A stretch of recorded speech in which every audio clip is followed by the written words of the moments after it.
اشرح لي صدري ويسر لي أمري واحلل عقدة من لساني يفقهوا قولي إن الحمد لله نحمده ونستعينه ونستغفره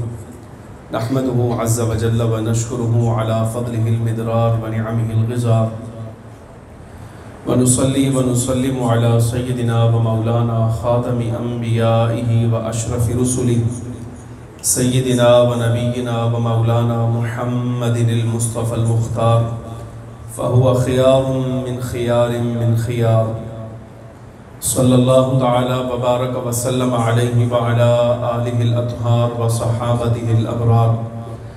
المهاجرين منهم والأنصار والتابعين ومن تبعهم بإحسان ما تعاقب الليل والنهار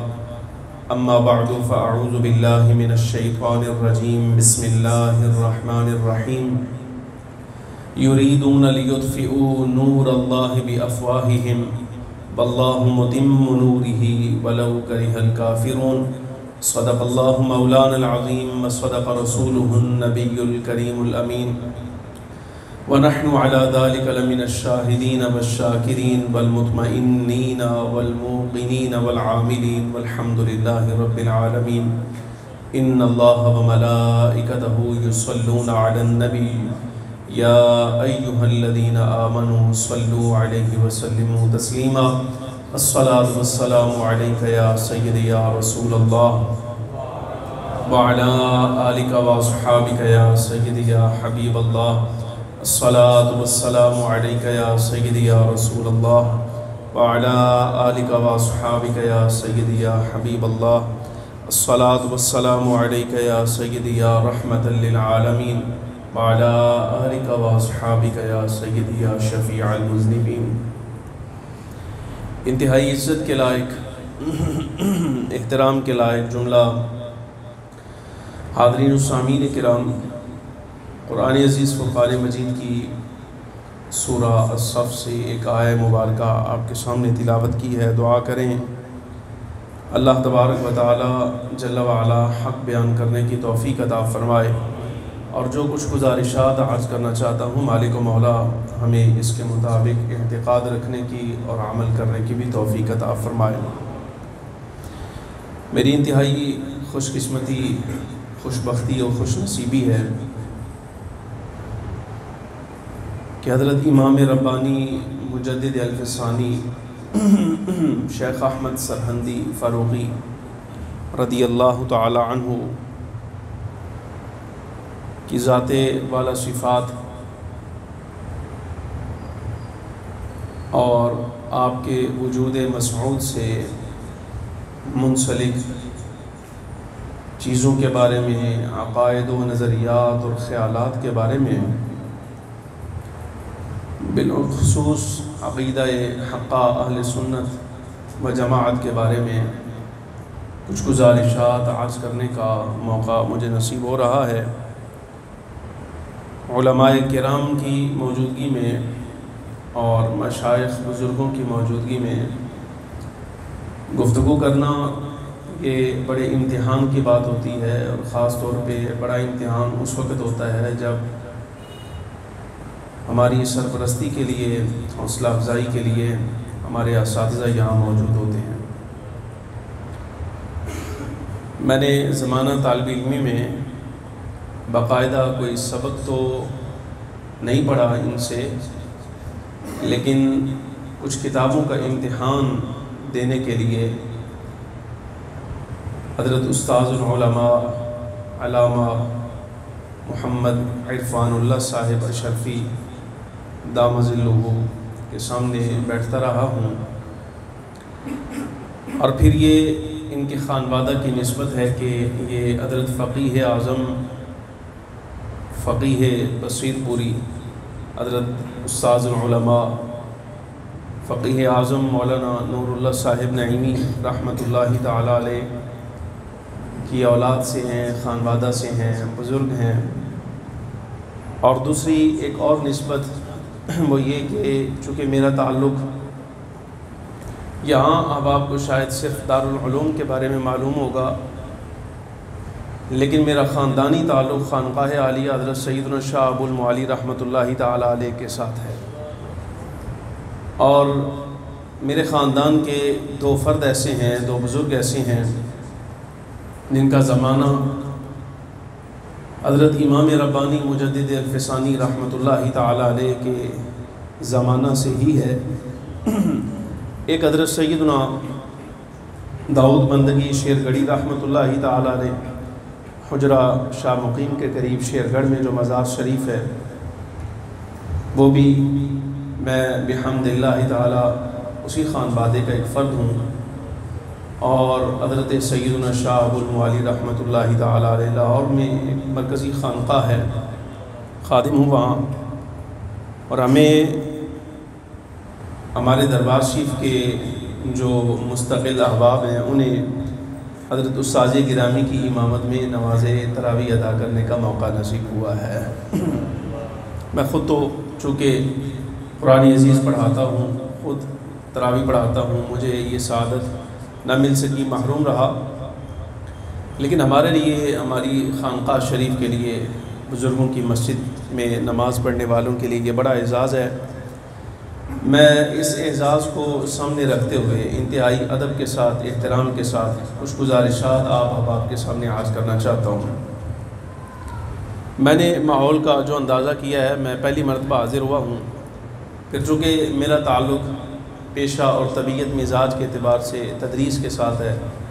پڑھنا پڑھانا صبح سے لے کر شام تک میرا مشغلہ ہے، یہاں میں تقریری انداز اختیار کروں تو وہ بات ادب کی بھی خلاف ہے اور بات سمجھانا بھی مشکل ہو جائے گی کہ میں کہنا کیا چاہتا ہوں، لہٰذا عام فہم انداز میں کچھ باتیں، حکم تو مجھے یہی تھا کہ میں حضرت استاذ گرامی کی طرح جیسے وہ یہاں خطاب فرماتے ہیں، آپ کی رہنمائی فرماتے ہیں، کچھ کتابیں ساتھ لاتا اور پھر وہ کتابوں کی روشنی میں آپ کے ساتھ گفتگو کرتا،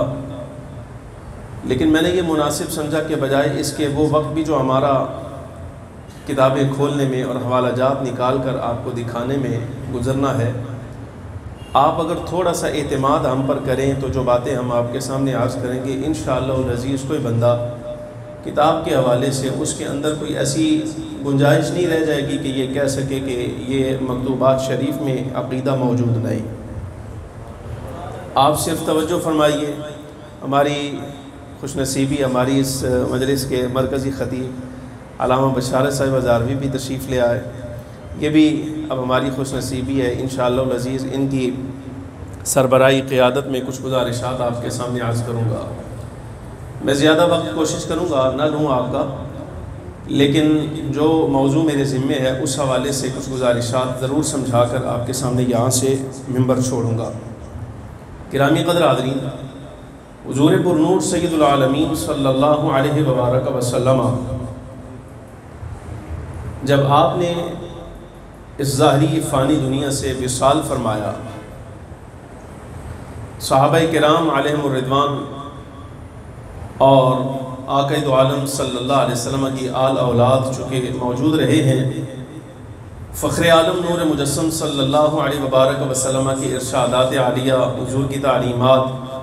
عام ازیں وہ قرآن عزیز کی روشنی میں تھیں یا حضور پرنور سید العالمین صلی اللہ علیہ وسلم کی احادیث اور سنت کی روشنی میں، وہ صحابہ کرام نے اور اہل بیت اطہار رضی اللہ عنہم اجمعین نے اپنی بساط کے مطابق آگے پہنچائی ہیں، لیکن امام الانبیاء صلی اللہ علیہ وسلم کی سیرت طیبہ کا، آپ کے ارشادات عالیہ کا، احادیث مبارکہ کا ایک باب انتہائی توجہ کا حامل ہے، اور میں یہ سمجھتا ہوں کہ ہر کلمہ گو، ہر مسلمان پر یہ لازم ہے کہ اگر وہ پڑھ سکتا ہے تو کسی صحیح سنی ثقہ عالم کی رہنمائی میں اس باب کا مطالعہ ضرور کرے، اور ہماری حدیث کی کوئی کتاب بھی اس باب سے خالی نہیں ہوتی جس کا عنوان ہوتا ہے باب الاعتصام بالکتاب والسنہ، کتاب اللہ کے ساتھ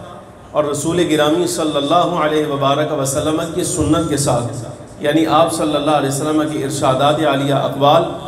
حضور کے افعال اور امام الانبیاء صلی اللہ علیہ وسلم کی تقریر، اس کے ساتھ تمسک کرنا، اس کو دلیل بنانا، یہ باقاعدہ ایک باب ہے جس کو آگے بڑھایا گیا، ائمہ کرام نے ترتیب دیا اور کچھ نہ صحیح تو کم از کم مشکات کتاب الایمان کا یہ حصہ میں مناسب سمجھتا ہوں، بلکہ ضروری سمجھتا ہوں کہ یہ ہمارے ممبر اور محراب پر ضرور پڑھا جانا چاہیے، اس لیے کہ جس زمانے میں ہم جی رہے ہیں یہ قیامت سے بہت زیادہ قریب زمانہ ہے، پیش گوئی نہیں کر رہا۔ یہ قرآن عزیز کی ایک آیت مبارکہ کا معنی و مفہوم آپ کے سامنے عرض کر رہا ہوں۔ وَمَا أَمْرُ السَّاعَةِ إِلَّا كَلَمْحِ الْبَصَرِ أَوْ هُوَ أَقْرَبُ، قیامت کا معاملہ نہیں ہے مگر پلک جھپکنے کے برابر یا اس سے بھی زیادہ قریب۔ اب یہ جب قرآن عزیز نازل ہوا، یہ اس وقت اللہ رب العالمین جل وعلا نے اس کو قریب فرمایا ہے، تو اب تو مزید جس وقت کم و بیش کو 1450 برس گزر گئے ہیں، تو ہم جیسے جیسے دن گزر رہے ہیں ہم قیامت کے قریب جا رہے ہیں۔ اور آقا دو عالم صلی اللہ علیہ وسلم نے اس زمانے میں جس میں ہم جی رہے ہیں، فتنوں کا، گمراہیوں کا اور وہ نظریات جو اللہ تبارک و تعالی جل وعلا کی ذات کے بارے میں، حضور پرنور سید العالمین صلی اللہ علیہ وسلم، اصحاب اور اہل بیت کے بارے میں اور امت کی مقتدر شخصیات کے بارے میں اسلام کے مخالف نہیں ہونا چاہیے، اس زمانے میں وہ رائج ہے، وہ لوگوں نے اپنا لیا ہے، اور اسی نظریے کو لے کر لوگ اس بات کا دعویٰ بھی کرتے ہیں کہ ہم نجات یافتہ ہیں۔ لیکن میں جس بات کی طرف توجہ آپ کی دلا رہا ہوں اساتذہ کی موجودگی میں، اس کو سمجھیے۔ قرآن عزیز نے ایک بات ارشاد فرمائی ہے، وہ دیکھیے، آپ ذرا غور فرمائیے۔ رب العالمین جل وعلا فرماتا ہے، محبوب اینن پڑھاؤ، وَأَنَّ هَذَا صِرَاطِي مُسْتَقِيمًا، بے شک یہ میرا راستہ، یہ میرا راستہ، وَأَنَّ هَذَا صِرَاطِي، اور بے شک یہ میرا راستہ ہی سیدھا راستہ ہے، فَاتَّبِعُوهُ، پس اسی کی پیروی کرو، اس راستے کے پر چلو، وَلَا تَتَّبِعُوا السُّبُلَ فَتَفَرَّقَ بِكُمْ عَنْ سَبِيلِهِ، اور راستوں کی پیروی نہ کرنا مگر نہ تم راہ سے بھٹک جاؤ گے۔ حقیقی راہ یعنی جو اللہ کی راہ ہے، جو صراط مستقیم ہے، تم صراط مستقیم سے ہٹ جاؤ گے۔ اب یہ صراط مستقیم جس کی طرف اللہ تبارک و تعالی جل وعلا رہنمائی فرماتا ہے، یہ کیا ہے؟ اور پھر ساتھ یہ جو بات ارشاد فرمائی ہے، لا تتبعوا السبل، اور راستوں کی پیروی نہ کرنا۔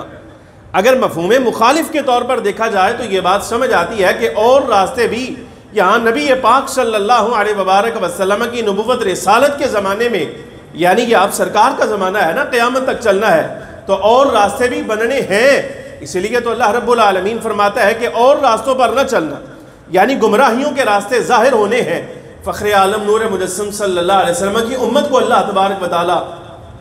جل وعلا یہ ارشاد فرماتا ہے، تم نے صراط مستقیم پر رہنا ہے۔ اب میں یہاں امام نصفی رحمۃ اللہ تعالی علیہ کی ایک عبارت آپ کے سامنے عرض کرتا ہوں۔ تفسیر نصفی میں انہوں نے اس بات کو ذکر کیا، فرماتے ہیں نبی پاک صلی اللہ علیہ وبارک وسلم جنازے میں موجود تھے، اور امام الانبیاء صلی اللہ علیہ وسلم کے دست مبارک میں اکثر جو ہے وہ ایک چھڑی رہتی تھی باریک، سرکار دو عالم صلی اللہ علیہ وسلم دست مبارک میں رکھا کرتے تھے۔ شاید ہو سکتا ہے کہ اس کا تذکرہ علامہ بشارت زاروی صاحب، وہ جو مسلمہ کذاب والی حدیث ہے اس کے ضمن میں، چونکہ عقیدہ ختم نبوت آپ کا موضوع ہے، قدیب کے لفظ جہاں لفظ آئیں گے وہاں وہ ابھی آپ کو سنائیں گے۔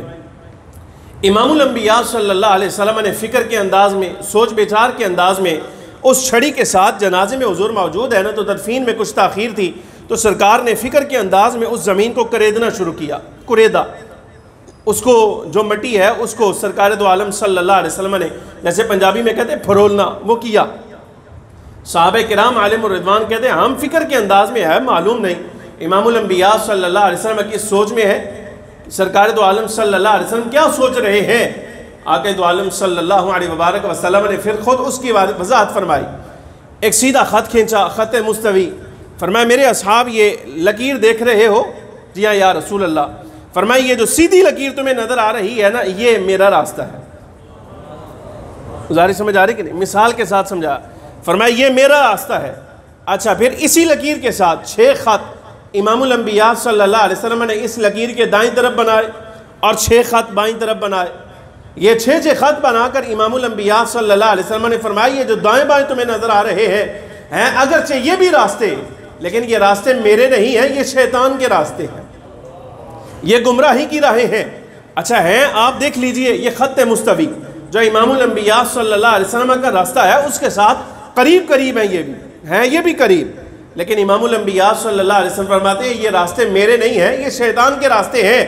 اور پھر اس کے بعد صاحب تفسیر نصفی رضی اللہ تعالی عنہ لکھتے ہیں، فرماتے ہیں آقا دو عالم صلی اللہ علیہ وسلم نے ان 12 لکیروں کے ساتھ، یہ 6 دائیں 6 بائیں آپ نے بنائی ہیں، 6 لکیریں ہر لکیر کے ساتھ مزید بنائیں، تو یہ امام الانبیاء صلی اللہ علیہ وسلم نے کل لکیریں جو کھینچی ہیں یہ 73 بنتی ہیں۔ توجہ ہے، کتنی لکیریں بنی؟ ایک درمیان والی اور یہ 6 دائیں بائیں والی ملا کر 6 ان کے ساتھ مزید کھینچی، تو یہ کل 73 لکیریں بنی۔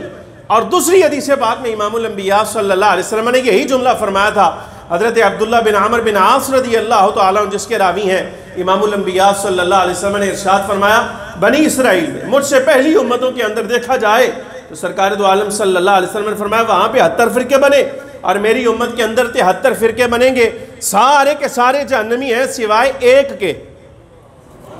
وہ جو سیدھا خط امام الانبیاء صلی اللہ علیہ وسلم نے کھینچا، سوائے اس ایک کے سارے جہنمی ہیں۔ عرض کیا کہ یا رسول اللہ صلی اللہ علیہ وبارک وسلم،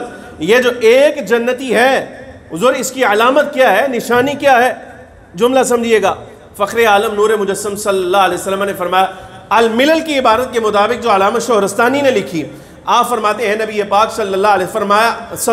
علیہ وبارک وسلم ارشاد فرمایا، ہم اہل السنت والجماعہ، یہ جو ایک خط سیدھا ہے جو نجات کی ضمانت ہے یہ اہل سنت و جماعت ہے، اور یہ دائیں بائیں یہ گمراہی کے فرقے ہیں، یہ گمراہی کی راہیں ہیں۔ اور جو امام الانبیاء صلی اللہ علیہ وسلم نے مشکات کی حدیث کے لفظ ہیں، وہاں سرکار دو عالم صلی اللہ علیہ وسلم کے لفظ ہیں، فرمایا ما انا علیہ و اصحابی، فرمایا نجات کا راستہ وہ ہے جو میرا راستہ ہے، میرے اصحاب کا راستہ ہے۔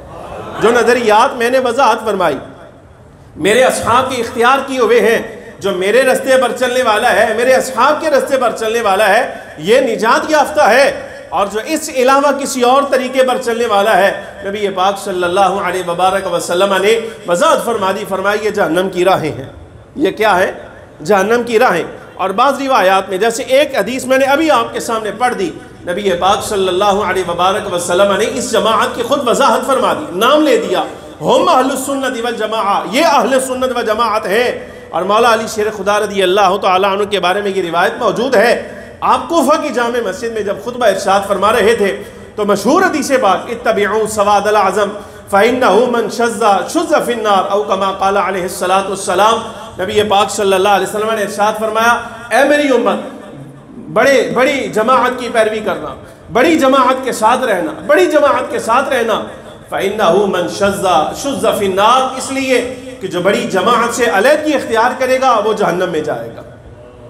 جو بڑی جماعت سے علیحدگی اختیار کرے گا وہ جہنم میں جائے گا۔ فخر عالم نور مجسم صلی اللہ علیہ وسلم نے یہ حدیث پاک ارشاد فرمائی، مولا کائنات سیدنا علی مرتضیٰ رضی اللہ تعالیٰ عنہ اپنے دور خلافت میں جب جامع مسجد کوفہ کے اندر یہ روایت بیان کر رہے تھے تو سامنے سامعین میں سے کسی بندے نے اٹھ کر یہ پوچھا، کہا من ہم، ان کا کوئی نام ہے، کوئی علامت، کوئی نام اس کا بتائیے۔ حضرت مولا علی شیر خدا رضی اللہ تعالیٰ عنہ نے کوفہ کی جامع مسجد میں اس راہ کی پیروی کرتے ہوئے، سواد اعظم کی وضاحت کرتے ہوئے جو نام لیا تھا فخر عالم صلی اللہ علیہ وسلم کی اس حدیث پاک کا، اور مراد کا جو تعین مولا علی نے کیا وہ یہی تھا، فرمایا ہم اہل السنہ والجماعہ، اس بڑی جماعت سے مراد اہل سنت و جماعت ہے جس کے ساتھ رہنے کا حکم سرکار دو عالم صلی اللہ علیہ وسلم ارشاد فرماتے ہیں، جو اس جماعت کے ساتھ رہے گا وہی جنت میں جائے گا، اور جو اس جماعت سے الگ ہو جائے گا وہ جہنم کا ایندھن قرار پائے گا۔ اچھا، زمانہ آگے بڑھا،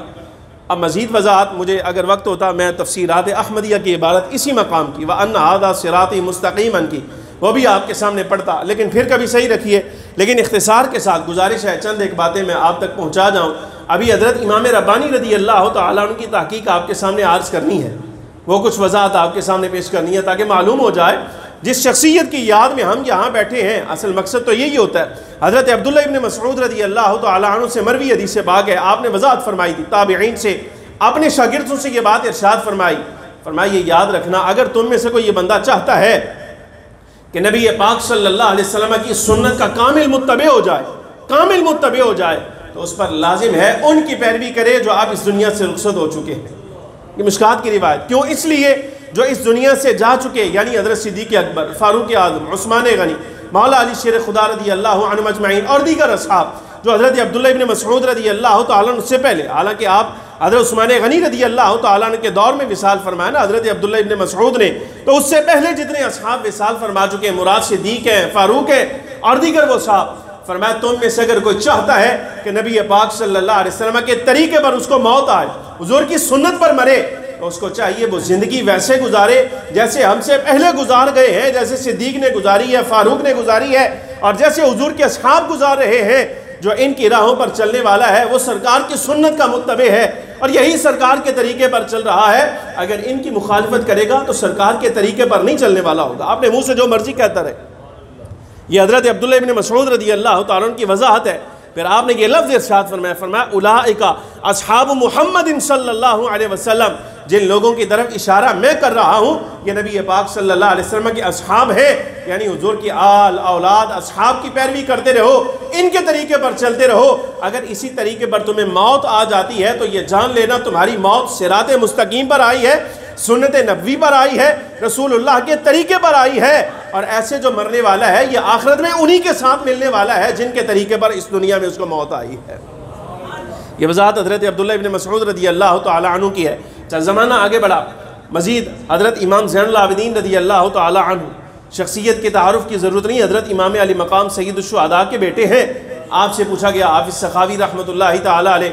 آپ فرماتے ہیں حضرت امام زین العابدین رضی اللہ تعالیٰ عنہ سے پوچھا گیا، یہ بڑی جماعت سواد اعظم جس کو کہا جاتا ہے، جس کا نام اہل سنت لیا گیا، اس زمانے میں اس کی کوئی علامت ہے؟ فرمایا ہاں بالکل ہے، ہر زمانے میں، نیرا اس زمانے میں نہیں، فرمایا ہر زمانے میں اس جماعت کی علامت یہ ہے کثرت الصلاۃ علی النبی صلی اللہ علیہ وسلم۔ ان کو دیکھا جائے جب بھی ان کی زبان سے کوئی چیز سنی جائے گی، کثرت کے ساتھ ان کی زبان پر جو نغمہ ہوگا وہ نبی پاک صلی اللہ علیہ وسلم کی ذات پر درود و سلام ہوگا۔ فرمایا یہ اس جماعت کی علامت ہے، یہ اس جماعت کی علامت ہے۔ اچھا، اب جب یہ طریقہ آگے بڑھا تو صحابہ کرام رضی اللہ تعالیٰ عنہ مجمعین سے لے کر آپ اعلیٰ حضرت فاضل بریلی رحمۃ اللہ تعالیٰ علیہ تک آئیے، عقیدہ نظریہ آپ کو ایک ہی نظر آئے گا۔ الفاظ مختلف ہو سکتے ہیں،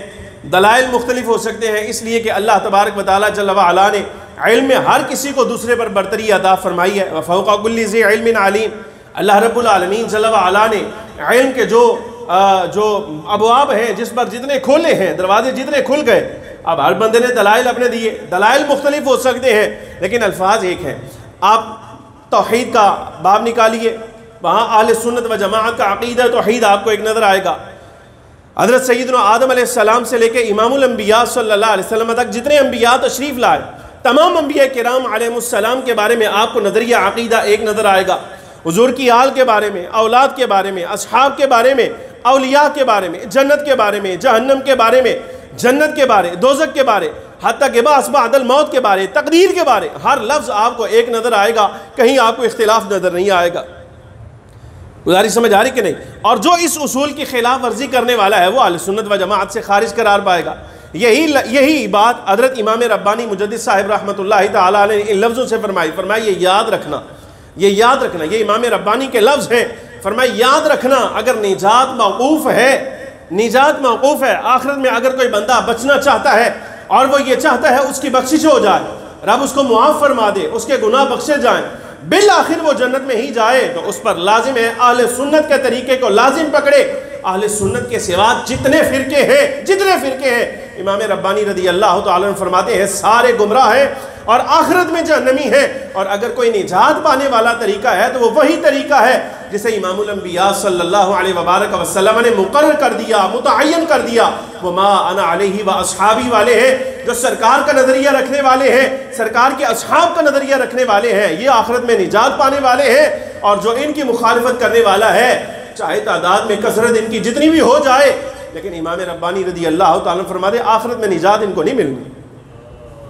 گزارش سمجھ آ رہی کہ نہیں آ رہی؟ اچھا، بعض ایسے بھی ہیں کہ بڑا اجتماع کر لیا جائے تو اس میں اعتراض کرتے کہتے دیکھو نبی پاک صلی اللہ علیہ وبارک وسلم نے فرمایا تھا بڑی جماعت کے ساتھ رہنا، کہ لاہور میں فلانے مقام پر ہمارا اجتماع ہوتا ہے، وہ ہم 30 لاکھ بندہ اکٹھا کر لیتے ہیں، ہم ایسے کر لیتے ہیں، ویسے کر لیتے ہیں۔ تو میں یہ عرض کروں گا تعداد اپنی جگہ رہی، سواد اعظم سے مراد اس جماعت کی تعداد اپنی جگہ رہی، لیکن یہ تعداد کے ساتھ ساتھ وہ نظریات اور اصول و قواعد جو اہل سنت و جماعت کے ہیں، ان متعین اور مقرر کیے ہوئے اصولوں کی پیروی لازم ہے۔ جو ان اصولوں کی پیروی کرنے والا ہے وہ سنی ہے، وہی جماعت والا ہے۔ لیکن اگر اصولوں کی پیروی نہیں کرتا، قواعد کی پیروی نہیں کرتا، تو تعداد چاہے 30 لاکھ سے 30 کروڑ تک بھی لے جائے تو اہل سنت و جماعت کا فرد قرار نہیں پائے گا۔ گزارش سمجھ آ رہی کہ نہیں آ رہی؟ اہل سنت و جماعت کا فرد قرار نہیں پائے گا، بلکہ ایک بڑے عزت مآب آدمی نے لفظ بڑے اچھے کہے ہیں، وہ کہتا ہے یہ تو وہ زمانہ ہے، چلو یہاں تمہیں تعداد نظر آتی ہے، حدیث طیبہ میں ایک زمانہ ایسا بھی ہے جس کی طرف اشارہ کیا گیا، ایک زمانہ ایسا آ جائے گا کہ پوری روئے زمین پر اللہ اللہ کہنے والا ایک فرد ہوگا، اللہ اللہ کہنے والا ایک فرد ہوگا۔ فرمایا کہ اگر زمانہ وہ بھی آ جائے، اگر وہ اللہ اللہ کہنے والا ایک فرد ہے اور ساری روئے زمین پر کفر پھیل گیا ہے، اور یہ ایک فرد اگر اہل سنت و جماعت کے قواعد اور اصولوں کا پابند ہے، تو اس زمانے میں بڑی جماعت یہ اکیلا بندہ ہی ہوگا، جو اس کے ساتھ مل جائے وہ نجات پانے والا ہے، جو اس اکیلے سے الگ ہو جائے چاہے تعداد جتنی مرضی ہو جائے پھر بھی جہنمی قرار پائے گا۔ مسئلہ سمجھ آیا کہ نہیں؟ امام ربانی رضی اللہ تعالی عنہ۔ اچھا اب میں دور کی طرف اشارہ نہیں کرتا، دور کیسا تھا، یہ اکبر کا مذہب کیا تھا، اور اس کے دربار میں کیسے کیسے لوگ جمع ہوئے، عقیدہ تثلیث اس نے اپنا لیا، رافضیت کی چھاپ اس پر آ گئی، یہ کیسے ہوا، یہ ساری باتیں اپنی جگہ رہیں، لیکن امام ربانی رضی اللہ تعالی عنہ کا جو کام ہے اپنی جگہ۔ آپ دیکھیے ایک دور ایسا بھی آیا کہ اکبر کے چاہنے والے، اس کے ماننے والے، اس کے پیچھے چلنے والے انبیاء کرام علیہ السلام کی نبوت کا انکار کر بیٹھے ہیں، اور خلفائے راشدین کے بارے میں ان کے نظریات غلط ہیں۔ امام ربانی رضی اللہ تعالی عنہ اس زمانے میں بھی اور ظاہر ہے یہ دور ابھی آپ کے سامنے ہے، اگر ابھی اس آنکھ سے آپ دیکھیں تو آپ کو پتہ چل جائے،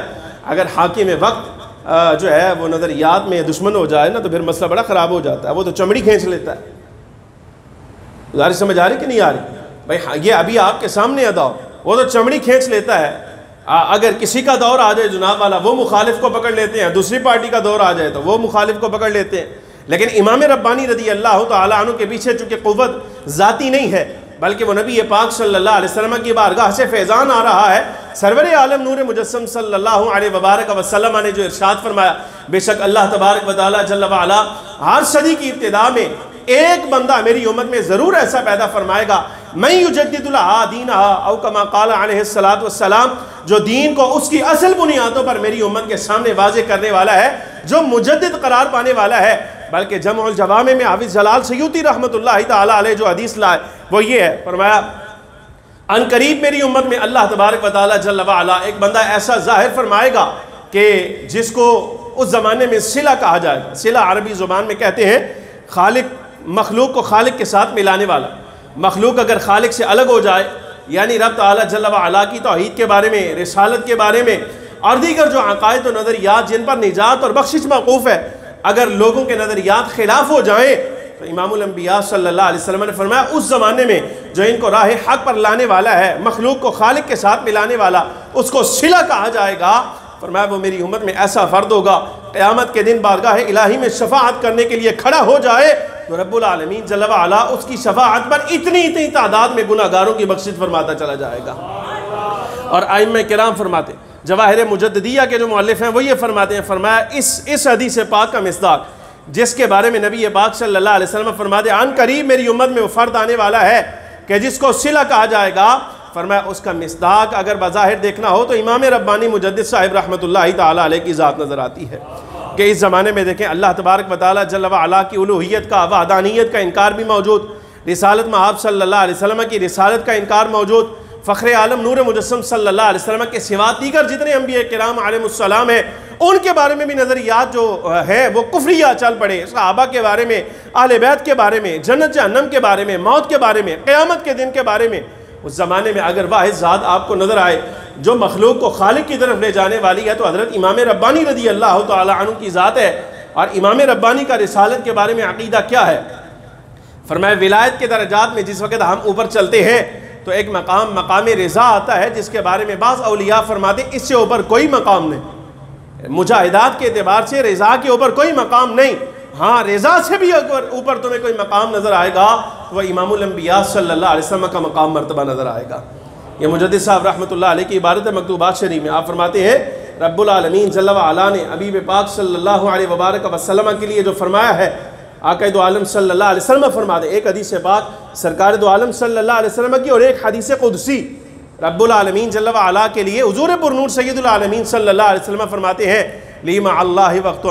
لا یسعنی فیہ ملک مقرب ولا نبی مرسل، میرا اللہ کی بارگاہ میں ایک خاص وقت ایسا ہے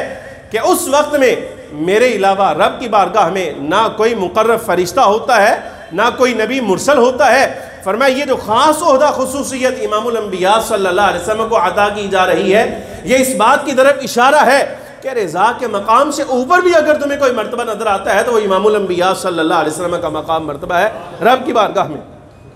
اور حدیث قدسی امام ربانی لا، حضرت امام ربانی رضی اللہ تعالیٰ عنہ فرماتے ہیں رب العالمین جل وعلا نے فرمایا یا محمد، اے وہ ذات جو تعریف کیے ہوئے ہیں، نام لے کر امام الانبیاء صلی اللہ علیہ وسلم کو جہاں پکارا جائے وہاں نام کا معنی مقصود ہوتا ہے اے وہ ذات جس کی بار بار تعریف کی جا رہی ہے، بار بار تعریف کی جا رہی ہے، یا محمد انا و انت۔ امام ربانی حدیث باقلا، اے میرے محبوب کریم صلی اللہ علیہ وسلم، میں ہوں اور آپ ہیں بس، میں ہوں اور آپ ہیں بس، اور اس کے علاوہ جو کچھ بھی ہے اے میرے محبوب میں نے صرف تیرے لیے پیدا فرمایا ہے، میں نے صرف تیرے لیے پیدا فرمایا۔ یہ خطاب جس وقت امام الانبیاء صلی اللہ علیہ وبارک وسلم کو ہوا تو آقا دو عالم نبی محتشم صلی اللہ علیہ وسلم بارگاہ الہی میں نیاز مندی کا اظہار کرتے ہوئے، عاجزی کا اظہار کرتے ہوئے عرض کرتے ہیں اے میرے مالک، اے میرے اللہ، بس تو ہے، انت، بس تو ہے، وما انا، میرے مالک میں نہیں ہوں، اور تیری ذات کے سوا جو کچھ ہے میرے مالک میں نے تیری رضا کے لیے اس کو چھوڑ دیا ہے۔ یہ ہے مقام رضا سے اوپر والا مرتبہ جو اللہ رب العالمین جل وعلا نے امام الانبیاء صلی اللہ علیہ وسلم کو عطا فرمایا۔ اور دفتر سوم کے اندر حدیث پاک لائے، فرمایا دیکھو رب العالمین جل وعلا فرماتا ہے کنت کنزا مخفیا، میں مخفی خزانہ تھا، میں مخفی خزانہ تھا، میں نے ارادہ کیا کہ میرا تعارف ہو، میری معرفت ہو جائے،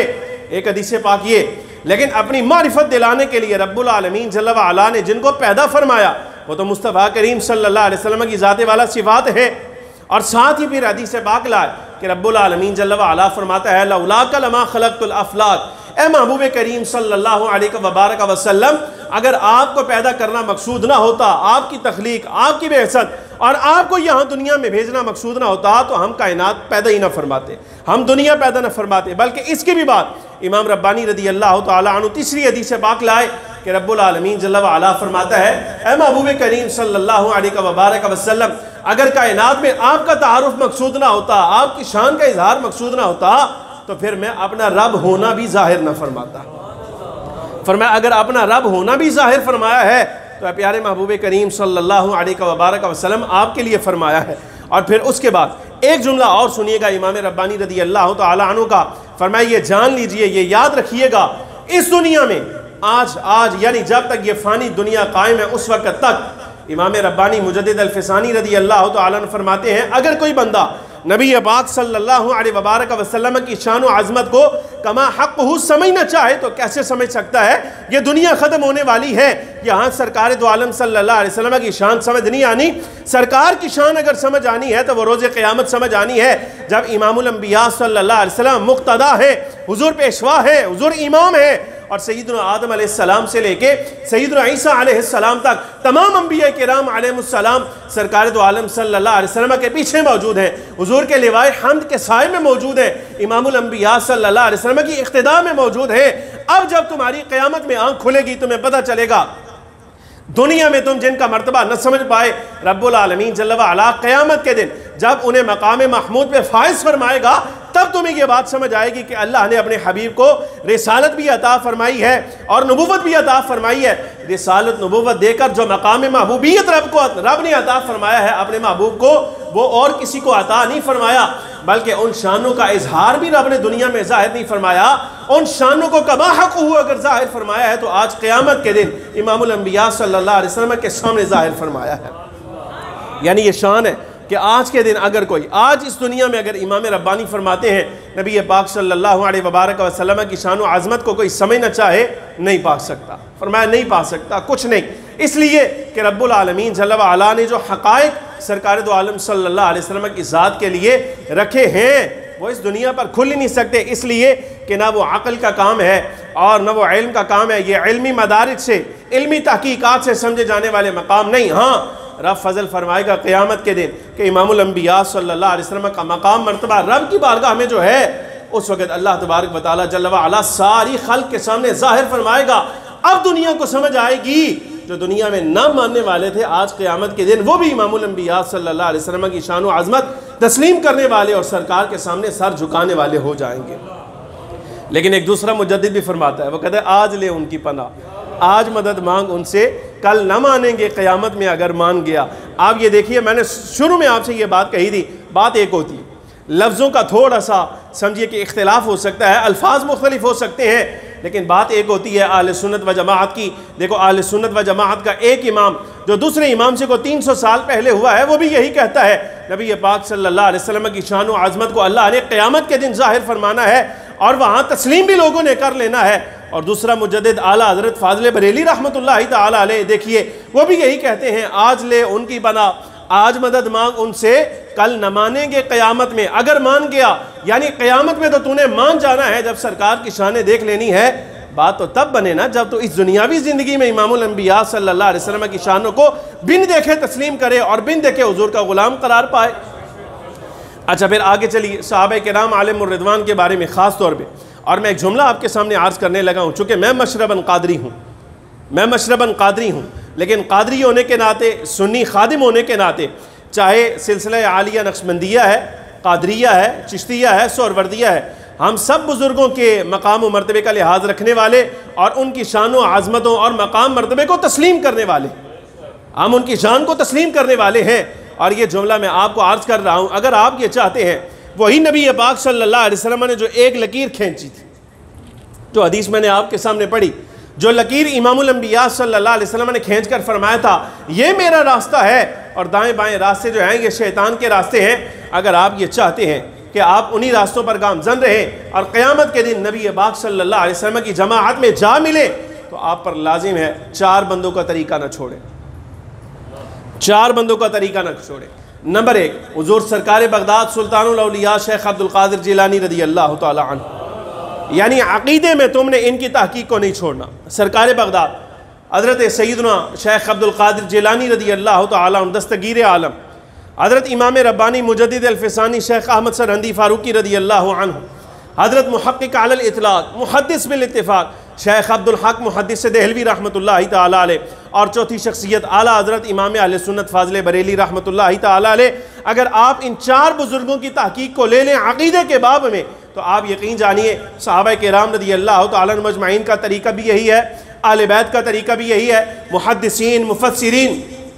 اور جملہ 1400 سال کی جو تاریخ اہل سنت و جماعت کی اور فرقہ ناجیہ جماعت ناجیہ کی ہے، اگر ان 4 شخصیات کو لے لیں اور جو یہ آپ کو عقیدے کے باب میں سمجھا رہے ہیں، آپ من وعن اس کو تسلیم کر کے اس پر عمل کرتے رہے، یقین جانیے اگر کوئی بندہ اس نظریے پر گیا ہے جو امام ربانی کا ہے، غوث پاک کا ہے، اعلیٰ حضرت کا ہے، شیخ محقق کا ہے، تو آپ یقین کیجئے اس کا خاتمہ ایمان پر ہوا ہے،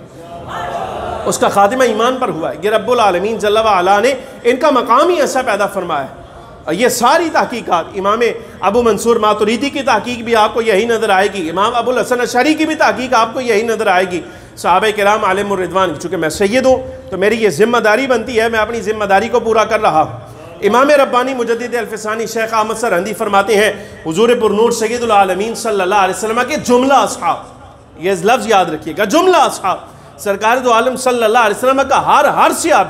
صحابی کسی کو مستثنا نہیں، کوئی مستثنا نہیں، اس سے جو لفظ امام ربانی رضی اللہ تعالیٰ نے کہے ہیں، اور یہی ہمارا عقیدہ نظریہ ہے۔ دعا کیجئے اللہ ہمیں اسی عقیدے پر موت عطا فرمائے۔ امام ربانی فرماتے ہیں نبی پاک صلی اللہ علیہ وبارک وسلم کا ہر صحابی، اور پھر ساتھ آپ صلی اللہ علیہ وسلم کے گھر کا ہر فرد، یعنی حضرات حسنین کریمین، سیدہ فاطمہ الزہرا، حضرت مولا علی شیر خدا رضی اللہ تعالیٰ عنہ مجمعین، فرمایا اللہ نے انہیں یہ شان عطا فرمائی ہے جو کہ سرکار دو عالم صلی اللہ علیہ وسلم کی نگاہ ان پر پڑ گئی ہے۔ سرکار کی نگاہ پڑنے سے اب امام الانبیاء صلی اللہ علیہ وسلم کے یہ صحبت یافتہ ہیں، سرکار کے فیض یافتہ ہیں۔ اب عالم ان کا یہ ہے چونکہ سرکار کی نگاہ پڑ گئی، تو اب یہ یاد رکھنا اگر کوئی ان کے ساتھ محبت کرنے والا ہے تو وہ بظاہر ان کے ساتھ محبت نہیں کر رہا بلکہ نبی پاک صلی اللہ علیہ وسلم سے محبت کر رہا ہے۔ اور اگر کوئی سرکار کے اصحاب سے، حضور کی اولاد سے بغض رکھتا ہے تو وہ یاد رکھے وہ سرکار دو عالم صلی اللہ علیہ وسلم کے کسی صحابی سے بغض نہیں رکھ رہا، حضور کے گھر کے کسی فرد سے بغض نہیں رکھ رہا۔ اگر اس کا دل چیر کر دیکھا جائے تو حقیقتاً یہ نبی پاک صلی اللہ علیہ وسلم کی ذات سے بغض رکھنے والا ہے۔ کیوں؟ اس لیے کہ یہ بندہ نبی پاک صلی اللہ علیہ وسلم کے ساتھ تو نفرت کا اظہار کر نہیں سکتا تھا، بغض کا اظہار حضور کے ساتھ نہیں کر سکتا تھا، تو اس نے یہ راہ اپنائی ہے، سرکار دو عالم صلی اللہ علیہ وسلم کے اصحاب پر بھونکتا ہے یا حضور کی اہل بیت پر بھونکتا ہے، آل اولاد پر، ازواج پر بھونکنے والا در حقیقت امام الانبیاء صلی اللہ علیہ وسلم فرماتے اپنے دل میں میرا بغض رکھتا ہے، لیکن میرا بغض چونکہ ظاہر نہیں کر سکتا، اس لیے میرے اصحاب، میری آل اولاد، میری ازواج کے بارے میں ایسے لفظ کہتا ہے۔ اور سرکار دو عالم صلی اللہ علیہ وسلم کی حدیث پاک کا یہ مفہوم ہے، حضور فرماتے ہیں یہ یاد رکھنا، اگر کوئی ان کے ساتھ محبت رکھتا ہے تو بات یہ ہے ان کے ساتھ محبت نہیں کر رہا، حقیقتاً اس کے دل میں میری محبت ہے، میرے لحاظ کی وجہ سے ان کے ساتھ محبت کر رہا ہے۔ امام ربانی یہ حدیث پاک لائے، اور جو آپ نے وضاحت فرمائی، فرمایا یہ جملہ بڑا پیارا ہے حضرت امام ربانی رضی اللہ تعالیٰ عنہ کا۔ آپ فرماتے حضرت اویس قرنی رضی اللہ تعالیٰ عنہ کتنی بڑی شخصیت ہے، حضرت اویس قرنی رضی اللہ تعالیٰ عنہ بعض ائمہ کرام کے مطابق سید التابعین، خیر التابعین، اتنی بڑی شخصیت کے بارے میں امام ربانی رضی اللہ تعالیٰ عنہ فرماتے ہیں دیکھو جو مقام مرتبہ ہیں تو آپ ولی ہیں، فرمایا لیکن یہ دیکھو عبادت کر کے، ریاضت کر کے، مجاہدات کر کے، یہ سارے معاملات یہ طے کرنے کے بعد جس وقت حضرت اویس قرنی رضی اللہ تعالیٰ عنہ کا وصال ہوا تو آپ ولایت میں ایک خاص مرتبہ پر تھے، ولایت میں آپ ایک خاص مرتبہ پر تھے، جب وصال ہو گیا تو مطلب یہ اب آپ کا ولایت کا مقام یہ متعین ہو گیا ہے، اب آپ کا یہ مقام متعین ہے حضرت اویس قرنی رضی اللہ تعالیٰ عنہ کا۔ لیکن امام ربانی کا جملہ سنیے گا، فرمایا جو مقام حضرت اویس قرنی رضی اللہ تعالیٰ عنہ کو ساری زندگی عبادت کر کے، ریاضت کر کے، مجاہدات کر کے، رب راضی کر کے جو مقام ملا ہے، جس پر آپ کا وصال ہوا، فخر عالم صلی اللہ علیہ وسلم کی جب پہلی نگاہ پڑی تھی نا وحشی بن حرب پر، فرمایا اس سے بھی اعلیٰ مقام اللہ نے سرکار کی پہلی نگاہ پر وحشی بن حرب کو عطا فرما دیا تھا۔ گزارش سمجھ آئی کہ نہیں آئی؟ آئیے وحشی بن حرب کے بارے میں حضرت امام ربانی فرماتے حضرت اویس قرنی کے مجاہدات اپنی جگہ رہے، لیکن نبی پاک صلی اللہ علیہ وبارک وسلم کی نگاہ کا فیضان یہ ہے کہ جیسے ہی سرکار کی پہلی نظر پڑی ہے تو اللہ رب العالمین جل وعلا نے وہ مقام عطا فرمایا جو حضرت اویس قرنی رضی اللہ تعالی عنہ کو عبادت ریاضت سے بھی عطا نہ ہوا۔ اور یہ یاد رکھو اگر وحشی بن حرب کا یہ مقام ہے تو وہ جو اصحاب فتح مکہ ہیں، جو فتح مکہ میں امام الانبیاء صلی اللہ علیہ وسلم کے ساتھ آئے ہیں، اگر فتح مکہ والے ان سے اعلیٰ ہیں تو پھر آپ ذرا ان کے بارے میں غور فرمائیے نا، جنہوں نے ہاتھوں میں ہاتھ دے کر امام الانبیاء صلی اللہ علیہ وسلم کی بیعت کی، رب العالمین جل وعلا نے اعلان فرما دیا لقد رضی اللہ عن المؤمنین، تحقیق اللہ ان ایمان والوں سے راضی ہو گیا۔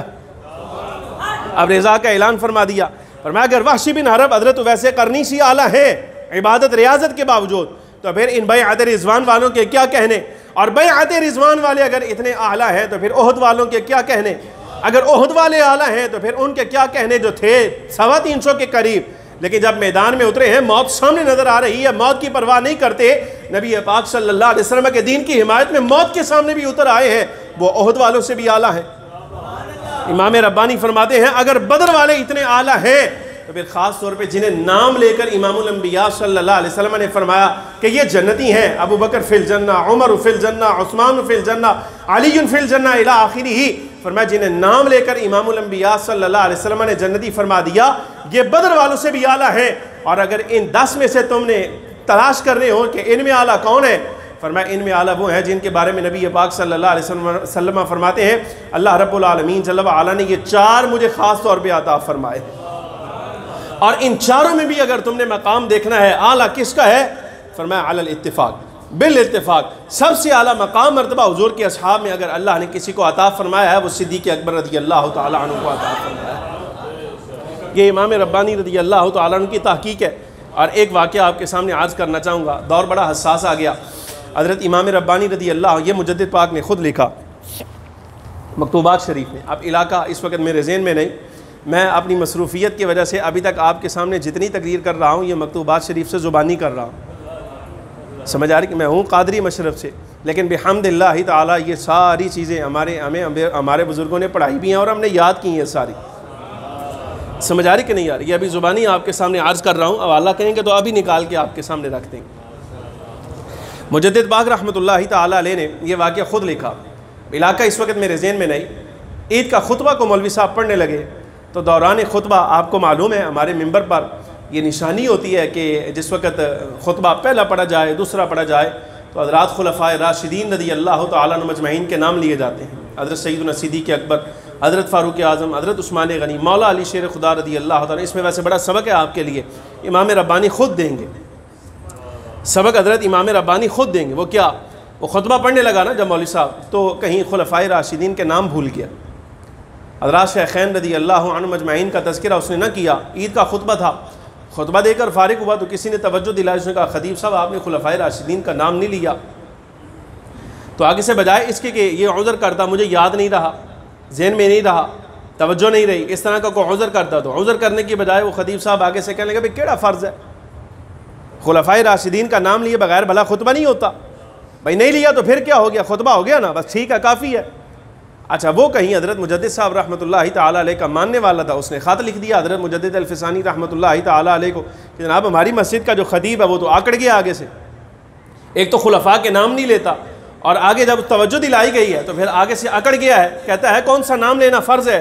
تو آپ نے پھر آگے آپ نے خط لکھا اہل علاقہ اور معززین جو تھے، جو سردار تھے قبائل کے اور جو علاقے کے بڑے تھے، ان کے نام آپ نے خاندان کو، وہ خاندان بھی حضرت مجدد صاحب رحمۃ اللہ تعالیٰ علیہ کا اکثریت ان کی مرید تھی. فرمایا بڑی عجیب بات ہے، بڑی عجیب بات ہے. بس تمہارے جیسے سرداروں کی موجودگی میں، تمہارے جیسے بڑے لوگوں کی موجودگی میں ایک بندہ نا ہنجار قسم کا جس کا اگلا پچھلا کوئی نہیں پتا، وہ ممبر پر بیٹھ کے آئے خلفائے راشدین کے نام نہیں لیتا، اور جب اس کی توجہ دلائی گئی ہے تو آگے سے بکواس کرتے ہوئے کہتا ہے کہ کون سا نام لینا فرض ہے. نام لینا فرض نہیں، اتنا تو ہم بھی مانتے ہیں، لیکن کیا اس کو یہ معلوم نہیں کہ اہل سنت کی ممبر کی نشانی ہے؟ یہ اہل سنت کے ممبر کی نشانی ہے. امام ربانی رضی اللہ تعالیٰ سبق ہے تو انصار ہے بھائی، نصیحت لینے والا ممبر وہ ہے جہاں سے خطبہ دیتے ہوئے خلفائے راشدین کی تعریف کی آواز آئے، کہ امام ربانی کا جملہ ہے. اور اگر کوئی بندہ حضرات خلفائے راشدین کے بارے میں کہ نبی پاک صلی اللہ علیہ وسلم کے اصحاب میں سے کسی ایک صحابی کے بارے میں ممبر پر بیٹھ کر بات کرتا ہے، تو مجدد صاحب رحمۃ اللہ تعالیٰ علیہ کی تحقیق کے مطابق اور آپ کے دیے ہوئے سبق کے مطابق یہ بندہ تو ممبر اہل سنت پر بیٹھنے کا حقدار ہی نہیں ہے. گزارش سمجھ آ رہی کہ نہیں؟ یہ بندہ ممبر اہل سنت پر بیٹھنے کا حقدار ہی نہیں. اور یہ ساری تحقیق کرنے کے بعد پھر اس کی سرزنش کی، ڈانٹا، اہل علاقہ کو بھی ڈانٹا، اور آخر میں آپ نے فرمایا اگر کسی کو غصہ لگا ہے تو وہ پھر اپنی جگہ رہا. بات یہ ہے جس وقت مجھے یہ خبر ملی ہے تو میری فاروقی رخ جو ہے نا وہ پھڑک اٹھی ہے. فرمایا یہ جو جواب میں نے تمہیں سمجھایا ہے یہ اس غیرت فاروقی کا جو ہے یہ نتیجہ ہے جو میرے خاندان کے دور پر مجھے عطا ہوئی ہے. یہ مجدد صاحب رحمۃ اللہ تعالیٰ علیہ کے عقائد نظریات ہیں. یہ بات یاد رکھیے گا. خلاصہ آپ کے سامنے عرض کرنے لگوں، اگر وقت ہوتا ابھی میں نے حدیث پڑھنی تھی آپ کے سامنے، یعنی نظریہ امام ربانی کا عرض کرتا، پیچھے حدیث آپ کے سامنے عرض کرتا، قرآن عزیز کی آیات عرض کرتا. ابھی تک جو باتیں آپ کے سامنے عرض کر سکا ہوں اس کا خلاصہ یہ ہے کہ یہ یاد رکھیں، نجات اللہ رب العالمین جل وعلا نے جس جماعت کے ساتھ رکھی ہے وہ جماعت صرف اہل سنت و جماعت ہے بس. اس کے علاوہ، اور اہل سنت و جماعت ہونے کا مطلب یہ ہے کہ جو قواعد، جو اصول طے کر دیے گئے ہیں ان اصولوں کی پابندی کی جائے. آج کے زمانے میں اگر کوئی بندہ نئی تحقیق کر کے کہے کہ جناب میں بھی سنی ہوں، تو اس کی تحقیق کو نہیں دیکھا جائے گا. یہ دیکھا جائے گا جو امام ربانی تحقیق کر گئے، جو غوث پاک تحقیق کر گئے، جو شیخ محقق تحقیق کر گئے، جو فاضل بریلی رحمۃ اللہ علیہ تحقیق کر گئے، اس فکر کو ماننے والا ہے یا اپنی تحقیق کر رہا ہے. اگر اسی فکر کو آگے بڑھانے والا ہے تو سنی ہے اور آخرت میں نجات یافتہ ہے. اور اگر اپنی فکر تلاش کرتا ہے، اپنی تحقیق لاتا ہے اور اس کی تحقیق متصادم ہے ائمہ کرام کی تحقیق کے، تو ایسی صورت میں اہل سنت و جماعت سے خارج بھی ہے. اور پھر اگر کہا جائے تو اپنے نظریات کی روشنی میں ائمہ اہل سنت کے مطابق جہنم کے کتوں میں سے کتا بھی ہے. گزارش سمجھ آ رہی کہ نہیں آ رہی؟ خلاصہ یہ ہے امام ربانی رضی اللہ تعالی عنہ کی فکر کا، نجات صرف اہل سنت و جماعت کے ساتھ ہے. اگر کوئی بندہ اہل سنت و جماعت کے علاوہ کسی اور جماعت میں جاتا ہے، تاکہ چاہے اس کے ساتھ تبلیغ لگا کر ساتھ جماعت لگا دیا جائے یا کچھ بھی اور کیا جائے، کیسی بھی ہو جائے وہ جماعت، لیکن اگر اہل سنت سے خارج ہے نجات نہیں ہوگی. اور امام ربانی کے یہ لفظ ہیں، فرمایا آج اگرچہ تمہیں یہ بات سمجھ نہ آئے، قیامت کے دن ضرور آ جائے گی. سمجھ آ رہی کہ نہیں؟ فرمایا قیامت کے دن پھر تمہیں ضرور آ جائے گی. اور دوسری گزارش یہ کہ نبی پاک صلی اللہ علیہ وبارک وسلم کو اللہ رب العالمین جل وعلا نے جو مقام مرتبہ عطا فرمایا ہے، حقیقت محمدیہ کے اعتبار سے جو شان امام الانبیاء صلی اللہ علیہ وسلم کی ظاہر ہونی ہے وہ قیامت کے دن ظاہر ہونی ہے. اور یہ یاد رکھو، امام ربانی فرماتے ہیں نبی پاک صلی اللہ علیہ وسلم کے ساتھ جن جن اشیاء کو تعلق ہو جائے، عام عظیم وہ حضور کے اصحاب ہیں، حضور کی اہل بیت ہیں، یا اس کے علاوہ اور بھی کوئی جس کا تعلق نبی پاک صلی اللہ علیہ وسلم کے ساتھ ہے، اس کی محبت لازم، اس کا ادب احترام لازم، اس کی تعظیم توقیر لازم. اور اگر کوئی بندہ اس کے بارے میں بکواس کرتا ہے، بھونکتا ہے، کوئی نظریہ خلاف لاتا ہے، تو نہ وہ اہل سنت و جماعت سے ہے، نہ بزرگوں کے طریقے پر ہے، اور نہ ہی وہ آخرت میں نجات یافتہ ہے، بلکہ وہ آخرت میں جہنمی ہے. یہ امام ربانی رضی اللہ تعالیٰ عنہ کے عقیدے کا خلاصہ ہے. دعا فرمائیے اللہ رب العالمین جل وعلا ہمیں انہی عقائد پر استقامت عطا فرمائے. آقا دو عالم صلی اللہ علیہ وسلم کی تمام اولاد، حضور کی ازواج، اہل بیت اور فخر عالم صلی اللہ علیہ وسلم کے تمام اصحاب کی محبت کو لازم پکڑنے کی اور ان کی بے ادبی سے بچنے کی توفیق عطا فرمائے. ائمہ کرام علیہم الرضوان کے طریقوں میں سے جو طریقے متعین ہیں رب العالمین جل وعلا اصول میں، فروع میں ان پر ہمیں چلنے کی توفیق عطا فرمائے. اب یاد آ گیا، یہ جملہ کہے بغیر میں جا نہیں سکتا. رسالہ رد روافظ میں آپ نے فرمایا تھا، فرمایا ہند کی سرزمین وہ زمین ہے کہ اللہ رب العالمین جل وعلا نے اگرچہ یہ سب سے آخر میں مسلمان ہوں گے. رسالہ رد روافظ کے مقدمے میں امام ربانی فرماتے ہیں اگرچہ یہ ہند والے اسلام لانے میں سب سے آخر ہیں، لیکن یہ یاد رکھا جائے اللہ نے اسلام کی جو برکتیں انہیں عطا فرمائی ہیں، فرمایا اگر اصول میں دیکھا جائے تو کوئی معتزلی، کوئی قدری، کوئی خارجی، کوئی رافضی، فلانا، فرمایا ادھر نظر نہیں آتا، یہاں صرف اہل سنت و جماعت نظر آتے ہیں. اور اگر فروع میں دیکھا جائے تو یہاں حنفی نظر آتا ہے. چراغ لے کر بھی اگر کوئی بندہ شافعی تلاش کرنا چاہے، حنبلی تلاش کرنا چاہے، ادھر ہاتھ باندھنے والا تلاش کرنا چاہے تو امام ربانی فرماتے ہیں نہیں ملے گا. یہ امام ربانی فرمایا ایتھے ہاتھ لبنے والے اگرچہ امام احمد بن حنبل، امام شافعی رضی اللہ تعالیٰ عنہ کے مقلد بھی ہوں، فرمایا وہ نظر نہیں آنے والے. یہاں پر اللہ نے حضرت امام اعظم ابو حنیفہ رضی اللہ تعالیٰ عنہ کا مسلک ایسا یہاں پختہ فرما دیا ہے. اور پھر آخر میں آپ نے مقدمے کے آخر میں آپ نے حضرت خواجہ امیر خسرو رضی اللہ تعالیٰ عنہ کی وہ نظم پوری مکمل فرمائی ہے جس کا خلاصہ یہ ہے. فرماتے ہیں ہند کے لوگ تو لوگ رہ گئے، اگر ہند کے دریاؤں کی مچھلیوں سے بھی پوچھا جائے تمہارا مسلک کیا ہے تو وہ بھی یہی کہیں گے کہ ہم اہل سنت و جماعت ہیں.